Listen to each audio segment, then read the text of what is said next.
The first example that I'm going to show you is in fact from our FCB office in Brazil, and it's a print example. It ended up winning the Mobile Grand Prix. And I'm showing it to you because I think in so many other media forms, more and more, we're seeing a massive penetration of an inventive way of utilizing traditional mediums. And I think we need to make sure that that is top of mind in terms of radio. This was a print ad that had a little strip that you could tear off, that had a little transmitter on it that you could connect to an app that you free downloaded on your phone. And ultimately it gave your child the safety in terms of wearing Nivea sunscreen, that they are protected from the sun, but also a parent's biggest fear is their child going missing and making sure that they're safe.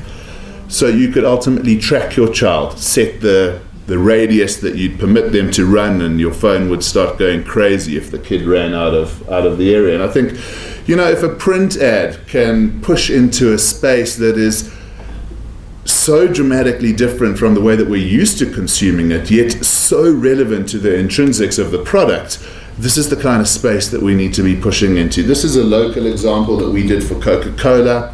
It was around Human Rights Day and 20 years of democracy. It's an iconic site that Coca-Cola buys year on year downtown Johannesburg.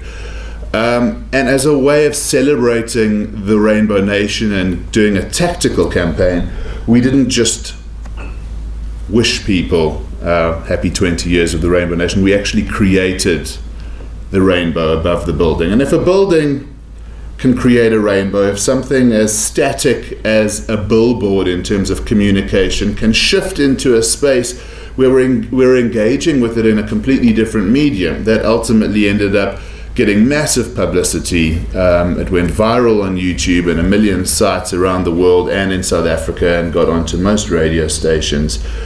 It's just about utilizing traditional mediums in a certain way that pushes the envelope a little bit. So I think we need to stop seeing radio as the ugly sister and really embrace it. Those of you that don't watch Downton Abbey, this is the middle sister, and we all know the middle sister is always the unloved child.